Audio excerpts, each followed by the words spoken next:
In the great 1980s movie, The Blues Brothers, there's a scene where John Belushi goes to visit Dan Aykroyd in his apartment in Chicago for the very first time. It's a cramped, tiny space, and it's just 3 feet away from the train tracks. As John sits on Dan's bed, a train goes rushing by, rattling everything in the room. John asks, "How often does that train go by?" Dan replies, "So often, you won't even notice it." And then something falls off the wall. We all know what he's talking about. As human beings, we get used to everyday things really fast. As a product designer, it's my job to see those everyday things, to feel them, and try to improve upon them. For example, see this piece of fruit? See this little sticker? That sticker wasn't there when I was a kid. But somewhere as the years passed, someone had the bright idea to put that sticker on the fruit. Why? So it could be easier for us to check out at the grocery counter. Well, that's great. We can get in and out of the store quickly. But now there's a new problem. When we get home and we're hungry and we see this ripe, juicy piece of fruit on the counter, we just want to pick it up and eat it.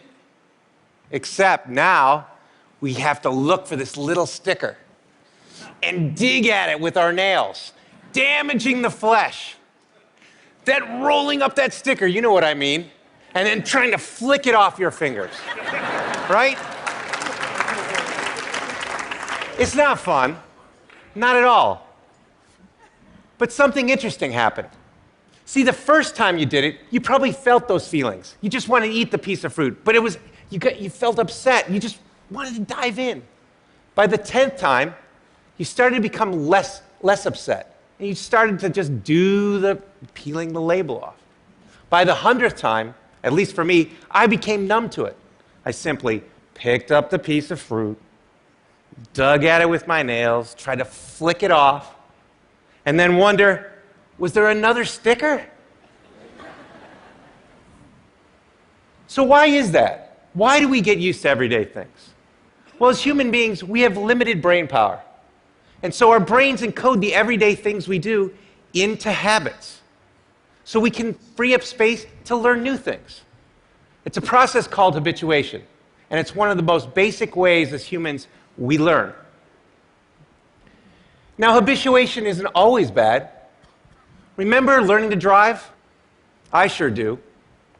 Your hands clenched at 10 and 2 on the wheel, looking at every single object out there, the cars, the lights, the pedestrians, is a nerve-wracking experience. So much so that I couldn't even talk to anyone else in the car, and I couldn't even listen to music. But then something interesting happened. As the weeks went by, driving became easier and easier. You habituated it. It started to become fun and second nature. And then you could talk to your friends again and listen to music. So there's a good reason why our brains habituate things. If we didn't, we'd notice every little detail all the time. It would be exhausting, and we'd have no time to learn about new things. But sometimes habituation isn't good. If it stops us from noticing the problems that are around us, well, that's bad. And if it stops us from noticing and fixing those problems, well, then that's really bad. Comedians know all about this. Jerry Seinfeld's entire career was built on noticing those little details, those idiotic things we do every day that we don't even remember. He tells us about the time he visited his friends and he just wanted to take a comfortable shower. He'd reach out and grab the handle and turn it slightly one way, and it was 100 degrees too hot. And then he'd turn it the other way, and it was 100 degrees too cold. He just wanted a comfortable shower. Now, we've all been there. We just don't remember it. But Jerry did, and that's a comedian's job. But designers, innovators, and entrepreneurs, it's our job to not just notice those things, but to go one step further and try to fix them. See this? This person? This is Mary Anderson. In 1902 in New York City, she was visiting. It was a cold, wet, snowy day, and she was warm inside a streetcar. As she was going to her destination, she noticed the driver opening the window to clean off the excess snow so he could drive safely. When he opened the window, though, he let all this cold, wet air inside, making all the passengers miserable. Now, probably most of those passengers just thought, it's a fact of life. He's got to open the window to clean it. That's just how it is. But Mary didn't. Mary thought, what if the driver could actually clean the windshield from the inside so that he could stay safe and drive, and the passengers could actually stay warm? So she picked out her sketchbook right then and there and began drawing what would become the world's first windshield wiper.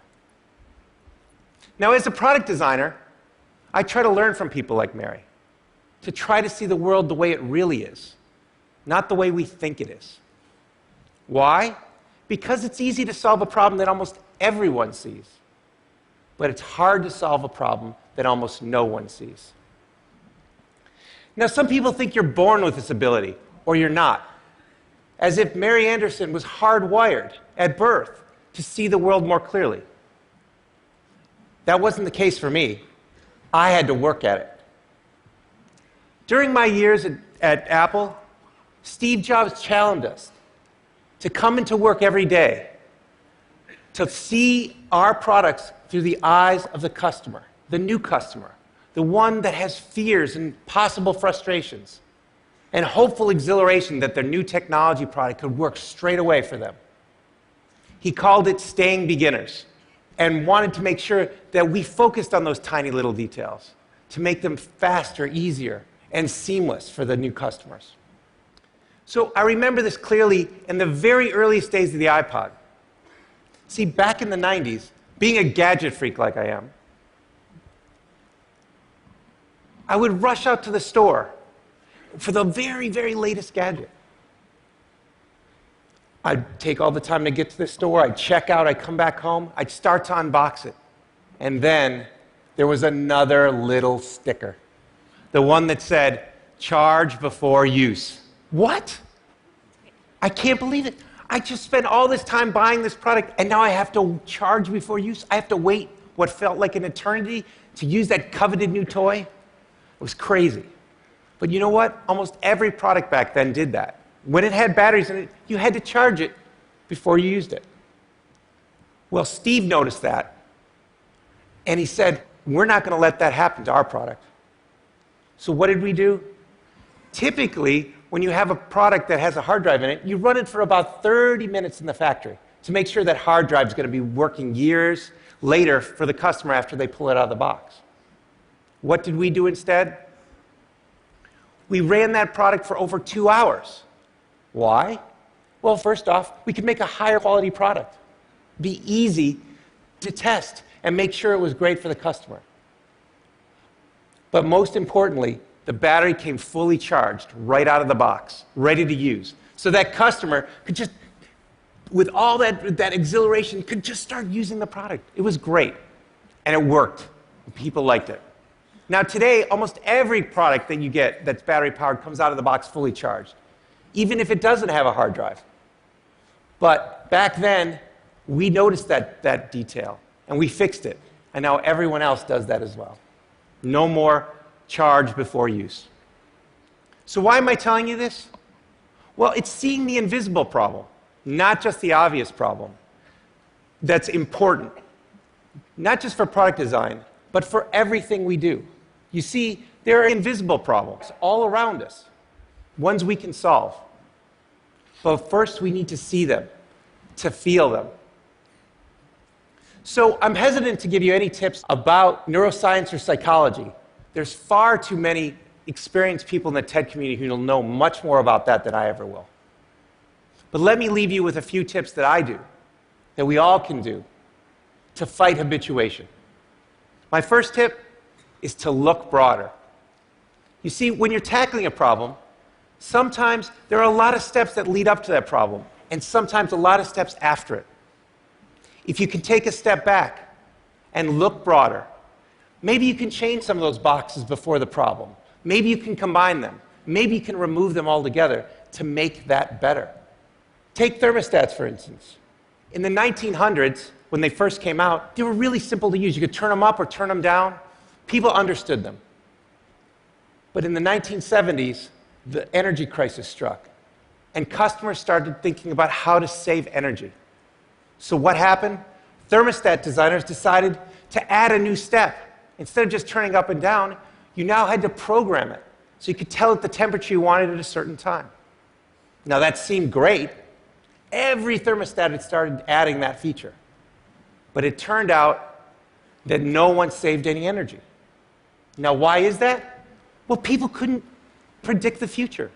They just didn't know how their weeks would change season to season, year to year. So no one was saving energy. And what happened? Thermostat designers went back to the drawing board, and they focused on that programming step. They made better UIs. They made better documentation. But still, years later, people were not saving any energy because they just couldn't predict the future. So what do? We put a machine learning algorithm in instead of the programming that would simply watch when you turned it up and down, when you liked a certain temperature when you got up or when you went away. And you know what? It worked. People are saving energy without any programming. So it doesn't matter what you're doing. If you take a step back and look at all the boxes, maybe there's a way to remove one or combine them so you can make that process much simpler. So that's my first tip. Look broader. For my second tip, it's to look closer. One of my greatest teachers was my grandfather. He taught me all about the world. He taught me how things were built and how they were repaired, the tools and techniques necessary to make a successful project. I remember one story he told me about screws and about how you need to have the right screw for the right job. There are many different screws: wood screws, metal screws, anchors, concrete screws. The list went on and on. Our job is to make products that are easy to install for all of our customers themselves without professionals. So what did we do? I remembered that story that my grandfather told me. And so we thought, how many different screws could we put in the box? Was it going to be 2, 3, 4, 5? Because there's so many different wall types. So we thought about it, we optimized it, and we came up with 3 different screws to put in the box. We thought that was going to solve the problem, but it turned out it didn't. So we shipped the product, and people weren't having a great experience. So what did we do? We went back to the drawing board just instantly after we figured out we didn't get it right. And we designed a special screw, a custom screw, much to the chagrin of our investors. They were like, "Why are you spending so much time on a little screw? Get out there and sell more." And we said, "We will sell more if we get this right." And it turned out we did. With that custom little screw, there was just one screw in the box. It was easy to mount and put on the wall. So if we focus on those tiny details, the ones that we may not see, and we look at them and we say, are those important, or is that the way we've always done it? Maybe there's a way to get rid of those. So my last piece of advice is to think younger. Every day I'm confronted with interesting questions from my 3 young kids. They come up with questions like, why can't cars fly around traffic? Or why don't my shoelaces have Velcro instead? Sometimes those questions are smart. My son came to me the other day and I asked him, "Hey, go run out to the mailbox and check it." He looked at me, puzzled, and said, "Why doesn't the mailbox just check itself and tell us when it has mail?"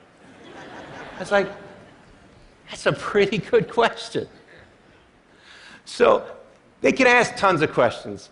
And sometimes we find out we just don't have the right answers. We say, "Son, that's just the way the world works." So the more we're exposed to something, the more we get used to it. But kids haven't been around long enough to get used to those things. And so when they run into problems, they immediately try to solve them.